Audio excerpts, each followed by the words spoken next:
Bonjour mes chers amis Cancer et bienvenue sur la chaîne Le Tarot de la Transition. Tout d'abord, je vous souhaite en pleine forme et surtout en bonne santé.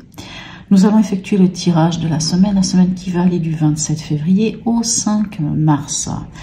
Bien entendu, mes tirages sont des tirages généraux, donc ils peuvent ne pas correspondre en tout point à votre situation actuelle. Donc vous prenez seulement ce qui résonne en vous, ce qui ne résonne pas en vous, ce qui ne vous parle pas, laissez-le à côté. Je retiens encore une fois à remercier toutes les personnes qui se sont abonnées, qui ont liké, qui m'ont laissé des messages, ou des fois des petits emojis. Moi j'apprécie ça, donc je réitère, abonnez-vous. N'hésitez pas à me laisser des messages, j'ai toujours du plaisir à y répondre. Même un petit emoji, c'est toujours cool. Voilà, cette semaine, j'ai décidé d'utiliser aussi les cartes oracles de Kitsune. Ça fait un petit moment que j'ai envie de les utiliser, je les trouve magnifiques en fait, et je trouve qu'elles ont une belle énergie. Donc n'hésitez pas à me dire en commentaire si vous les trouvez sympas, si oui ou non elles vous parlent. Voilà, c'est quand même pour vous que je fais les tirages, donc c'est vous qui pouvez aussi me dire si oui ou non ça vous va. Il est vrai que cette semaine, je ne vais pas utiliser l'horoscope de Leila. Voilà, on va faire un petit peu différent. Pas beaucoup, pas grand-chose, mais juste un petit peu. Allez, on va aller voir tout de suite quel est l'animal totem qui vous suit cette semaine, mes chers amis Cancer. Et nous avons le panda. Le panda nous parle ici de communication. Le panda, de quoi vient-il vous parler? C'est une excellente question. Le panda, il vient ici vers vous, c'est pour vous aider à développer l'introspection, le silence et l'écoute intérieure nécessaire à votre réalignement et la réalisation d'un projet. En étant dans votre axe, à votre rythme et à l'écoute de vos besoins, il sera plus facile intuitivement de sentir ce qui est bon pour vous. Le panda vous invite à vous libérer du regard de l'autre. Il vous invite à ralentir votre rythme pour ressentir ce qui est bon pour vous. À écouter la vibration de votre corps physique. Il vous aide à poser vos limites, à savoir dire non, ne pas vous laisser envahir, pour ne pas vous laisser envahir, à être prêt à faire des sacrifices pour vous respecter. Le panda n'a pas besoin de lutter pour défendre son territoire. Il accepte simplement la solitude. Le panda vous invite à établir cet espace personnel. Il vous aide à délimiter les frontières entre l'intime et le privé. C'est très beau message que le panda vous offre. Allons voir ce que les Kitsune ont vous donné comme message. Vous avez un magnifique dragon d'or ici avec l'éveil. Alors, que vient nous dire ce dragon d'or ici, enfin ce dragon de l'éveil? Qu'est-ce qu'il vient vous dire? Il vous dit ne dormez plus. Jeunes âmes, le temps du repos est terminé. Vous êtes invités à l'action par le grand dragon d'or du jour. Voilà. Je vais y arriver, excusez-moi. Le grand dragon d'or de cette carte annonce l'éveil du jour. Et lorsque cette carte vient à vous, c'est que votre vie s'apprête à prendre un nouveau départ. Vous êtes appelé à prendre pleinement conscience de vos croyances, à vous éveiller au pouvoir de votre sagesse personnelle, à la vérité de votre âme et à tout embrasser. Reconnaissez votre valeur et votre beauté et brillez de toute votre lumière, même au plus fort de la nuit. C'est un temps de renaissance, même si quelques vieilles histoires persistent, car vous êtes offert la merveilleuse opportunité de réveiller et révéler tout ce qui est en vous pour en tirer le meilleur parti. Reconnectez-vous à vos rêves, vos espoirs et souhaits que vous avez au fil des années éteints et balayés. Je trouve que c'est un très beau message. Et on voit que ce soit avec le panda qui vous dit que quelque part le panda vous dit quand même allez, c'est vous la personne la plus importante. C'est vous d'abord. Même s'il vous faut apprendre des fois à connaître cette solitude, à être seul, à aller mettre aussi des limites. C'est quand même en prenant soin de soi qu'en fait on prend soin des autres aussi, en même temps. Allez, quelle est la carte ici pour vous? On a la lune. Alors, l'énergie de la lune peut nous parler ici d'intuition, peut nous parler de ce ressenti qu'on peut avoir. Elle nous parle d'émotionnel, hein, bien entendu, la lune. La lune, on peut aussi dire qu'elle peut nous parler de nos doutes, nos rêves, peut-être des fois nos angoisses. Mais là, je pense pas forcément. Je pense que c'est plutôt cette connexion au ressenti, à l'intuition, à notre émotionnel, à notre cœur intérieur, à notre âme, mais je dirais même. Voilà. Alors, quel est l'événement pour vous cette semaine? Nous avons le hiérophante ou le pape, et ici nous avons le 7 de Pentacle. Le pape, lui, il peut nous parler. Alors, c'est vrai que le pape peut nous parler d'un engagement, peut nous parler de contrat, de signature, de choses de ce genre-là. Si c'est le cas, le 7 de Pentacle vient vous dire que il va falloir encore faire preuve de patience. Il va falloir encore continuer sur la ligne que vous vous êtes donnée, hein, quelque part. Parce que ce 7 de Pentacle ou 7 de denier, il vous demande cette discipline, cet effort, hein, cet investissement à quelque part. Donc si cet événement, ce serait une signature de contrat ou d'un engagement avec quelqu'un ou ce genre de choses, hein, si vous êtes dans cette attente et si c'est ça, on vous dit qu'il va falloir quand même continuer de...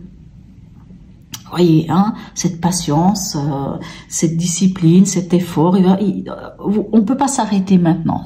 On peut pas récolter encore. Ici, le 7 de Pentacle vous dit, c'est pas encore le moment de récolter les fruits de ce que vous avez semé. On ne récolte pas encore ce que l'on a semé. Il faut encore continuer à quelque part ces efforts. Maintenant, le pape peut aussi nous parler justement, hein, c'est le père spirituel, hein, peut nous parler des croyances. Hein, si vous vous souvenez, je ne vais pas vous dire des bêtises, mais je crois que déjà dans les, je ne sais plus maintenant laquelle des deux, ça va bien. On nous parle quand même ici aussi de vos croyances, hein, de vos dogmes et de vos valeurs. Et le pape nous parle de vos valeurs. Donc ça peut être aussi ça. Ça peut aussi être regardez quelles sont vos croyances, regardez quelles sont vos valeurs. Et s'il faut continuer de faire un effort, d'avoir la patience, de comprendre, hein, c'est des fois important de savoir quelles sont nos valeurs. Des fois, c'est intéressant de prendre un papier et de dire, voilà, moi, Tartampion, ici, présent, maintenant, voilà qui je suis, voilà quelles sont mes valeurs, voilà quels sont mes besoins, voilà quelles sont mes croyances, et voilà sur quoi je ne vais pas me plier. Qu'est-ce que je suis capable de lâcher comme croyance ou comme valeur, puisque quelquefois, elles peuvent ne pas nous servir. Voilà, on peut se poser ces questions. Quel est votre état d'esprit? Nous avons le fou et nous avons ici le valet de Pentacle.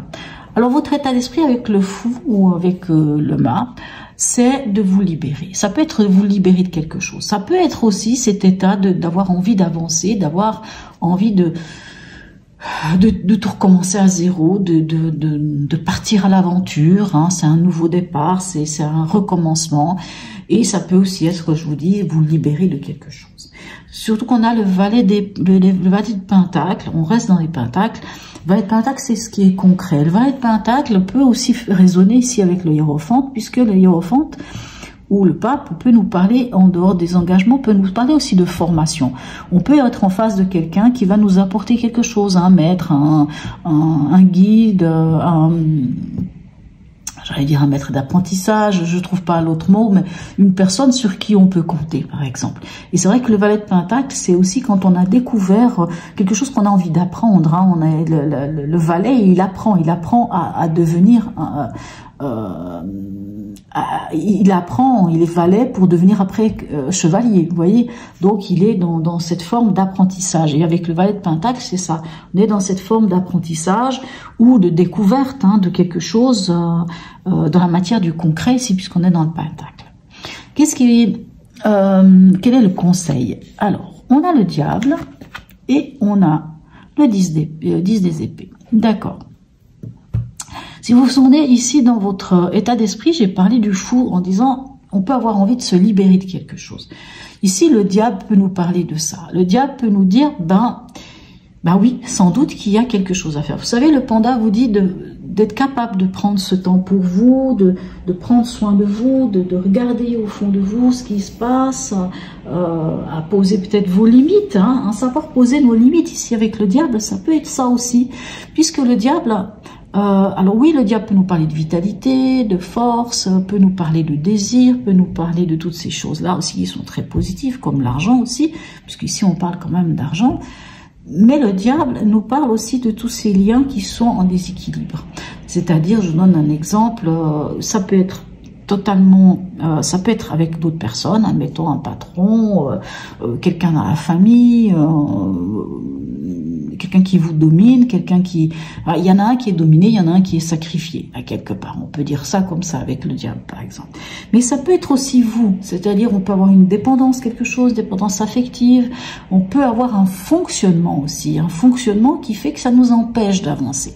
Et vous vous souvenez ici, le panda peut vous aider à poser des limites, hein, à savoir dire non, de ne pas vous laisser envahir par des choses. Hein, mais si, par exemple, vous voulez vous sacrifier, ça soit pour vous, pas pour les autres. Et ici, on a le 10 d'épée. Le 10 d'épée, il vous dit quoi? Il vous dit que, en conseil, il vous dit, on est sur une énergie du 10, donc c'est la fin d'un cycle. Hein. Donc après, il y a un recommencement. Et j'ai envie de vous dire que le diable et l'épée ensemble vous dit, c'est le moment de comprendre peut-être qu'est-ce qui fait que j'arrive pas à me libérer, par exemple. Qu'est-ce qui fait que je peux avoir encore des doutes et des angoisses ici avec la lune. Du moment où je comprends ce qui se passe, je peux couper. Je peux couper ce lien. Et je peux couper le lien qui, mentalement, me fatigue, m'épuise. Parce qu'on est dans un 10 d'épée, c'est quand on a eu trop, il y a eu trop. Le 10 d'épée, c'est lâcher le mental. Et quand on a un 10 d'épée, j'aime beaucoup parce que c'est là où on pose toutes les armes. En fait, on pose toutes ces armes mentales, vous savez, hein, toutes ces choses avec lesquelles on se bagarre mentalement. On les pose, on lâche tout. Alors oui, on peut être très fatigué, mais on lâche tout. Parce que je pense que là, vraiment, cette semaine, vous allez comprendre qu'est-ce qui se passe. Le fait de comprendre, vous allez couper les liens qui sont en déséquilibre, que ce soit des liens par rapport à vous-même, par rapport à, je ne sais pas, karmique, à vos parents, je ne sais pas, peu importe quel lien il s'agit, hein, ça peut être plein de choses, ça peut être aussi des dépendances, hein, dépendances affectives, des fonctionnements qu'on peut avoir, ce diable. On coupe et on lâche le mental. Alors, quel est le message de notre oracle d'Hildegarde? On a à nouveau le diable ici, qui vous dit ceci: la réalisation de ma toute-puissance passe par la maîtrise des forces de mon subconscient. Alors, qu'est-ce que ça signifie? Ça veut dire justement que quand on comprend qu'est-ce qui se passe dans notre subconscient, qu'on maîtrise, qu'on comprend pourquoi on a des dépendances, pourquoi on a des liens, pourquoi on n'arrive pas à se défaire d'un lien, hein, on le voit ici, ce lien, j'aime beaucoup, ils sont attachés, mais là, cette main avec des griffes ne tient pas ça comme ça, il n'y a pas, et puis même autour du cou, on voit que c'est lâche, donc c'est un peu comme si on acceptait cette situation. Donc, ici, ces deux cartes vous disent, c'est bon maintenant, on lâche, et dans votre état d'esprit, vous avez envie de cette liberté. Donc prenez cette liberté, lâchez le mental ici. Quel est le message de notre voyageur sacré pour vous? Les miracles, écoutez, hein, qu'est-ce que vous voulez de plus? Anticipez le merveilleux. Ce qui veut dire, c'est que quand vous lâchez, hein, vous lâchez tout ça, et que vous comprenez aussi quelles sont vos valeurs, quels sont vos besoins, qui vous êtes vraiment au niveau spirituel, dans votre être, dans votre âme, quand on comprend ce qui se passe, et quand on décide de continuer à faire ce travail peut-être sur soi, on va finir par, au lieu d'anticiper les choses négatives et de dire oui, voilà, hein, non, on regarde, on anticipe le merveilleux. On regarde ce qui est beau autour de soi. Hein. On regarde la beauté avec le penta. Hein. On a cette beauté. On regarde la beauté. Le fait d'être seul n'est pas un souci. Et avec l'éveil, la même chose. Ça n'est pas un problème non plus. On avance, on ne dort plus, on se réveille, on est une belle âme et on avance et on y va et on se reconnecte à ses rêves, à ses espoirs, à ses souhaits, à toutes ces choses. Et on ose prendre la place qui nous est due. Voilà mes chers amis Cancer. Laissez-moi un commentaire si ce tirage vous a plu, s'il vous a parlé surtout plutôt. Et voilà. Donc sur ce, je vous souhaite une très très belle semaine et je vous dis à tout bientôt mes amis Cancer.